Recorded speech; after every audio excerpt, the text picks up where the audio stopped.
ওই আমার বাংলাদেশের যুবক ভাইরা, ওই আমার মা বোনেরা, আমি গত 3 তারিখে কি একটা বিপদে পড়েছিলাম বাইরে। আমি তো কোনো ঝামেলার মধ্যে থাকিনি, আমি কোনো ক্যাশ পছন্দ করি নে বাইরে। আমাদের ফ্যাক্টরিতে এমন একটাই আন্দোলন শুরু হয়ে গেল বাইরে, বিকাল 4টে থেকে শুরু হয়ে গেল। এই আন্দোলন আর থামে না বাইরে। 3 তারিখে তো এইরকম আন্দোলন হয়ে গেল, এই বিরে 4 তারিখে নোটিশ টানাইয়া দেশে কোম্পানি নোটিশ টানাইয়া দেশে অনির্দিষ্টকালের জন্য ফ্যাক্টরি বন্ধ ঘোষণা করা হইল। এইবার ভাই আমি তো বাসায় আসি, আরামে ঘুমাচ্ছি রে বড় ভাই। এইবার তো অফিসে খবর নেওয়ার মতন কোনো বুদ্ধি নাই। আমি যাকে ফোন দেই বাইরে, অফিসের খবর কি, অফিস কবে খুলবি, আমাকে বলে তোর ফোনে মেসেজ গেছে, মেসেজটা তুই দেখ।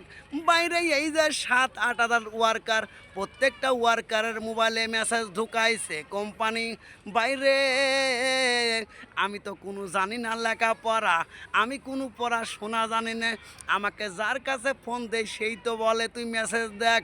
এই বের বাই চায়ের দোকানে আমার বন্ধু বান্ধব, ওদের কাছে এসে বলি বাইরে আমি তো খুব বিপদে পড়ে গেছি, তোরাই আমার মেসেজটা দেখ রে বড়বা। মেসেজটা দেখে কি লেখাই আছে, আমাকে বলে তোর মেসেজ দেখতে পারি, শর্ত আছে। কি শর্ত রে বড় ভাই? কয় 50 টাকা খাওয়ান লাগবি। চলে গেলাম আর একজনের কাছে, ওইকে যা বললাম ভাই আমার মেসেজটা দেখ। ও বলে 100 টাকা খাওয়ান লাগবি।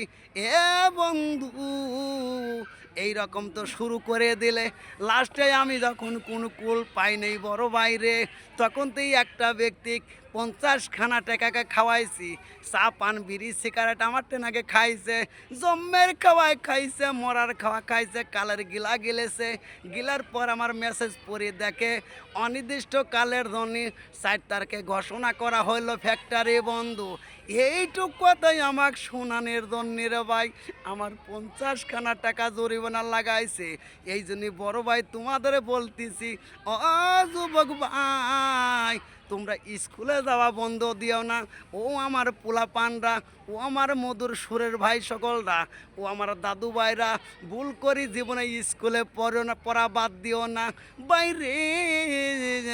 স্কুলে না পড়লে যে কী যন্ত্রণা হয়, এই বির আমি ওই লোকেকে বললাম বাইরে তুই এইটুক পড়া, এইটুক মেসেজ পড়ি, আমার টেন যে 50 টাকা খালু।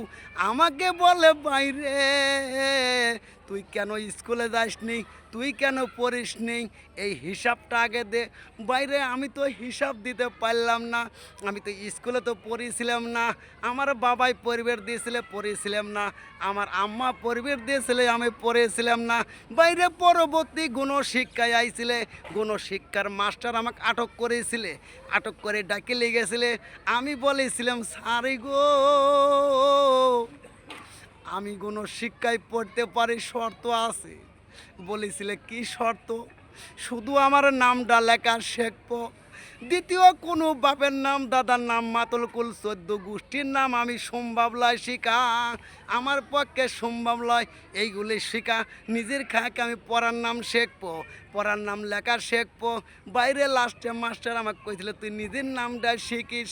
ও ভাই আর একটা শর্ত দিয়েছিলাম। কি শর্ত শুনবেন নাকি ভাই? আমাকে তো প্রত্যেক দিন 2টি করে গান গাইতে দিতে হবে। তখন বলেছিলে তুই তো গান গাবো ঠিক আছে, গান কিন্তু গালি কিন্তু লেখাপড়া শিখা লাগে। আমি বলেছিলাম বাইরে আমার লেখাপড়া শেখা লাগবে না, আমার গান মুখস্থই আছে। ও বড় ভাই তারপরে ওই যে শুধু নিজের নামটা লেখা শিখেছিলাম দাদু বাইরে, এইভাবে কিন্তু আমার জীবনটা মাটি হয়ে গেল।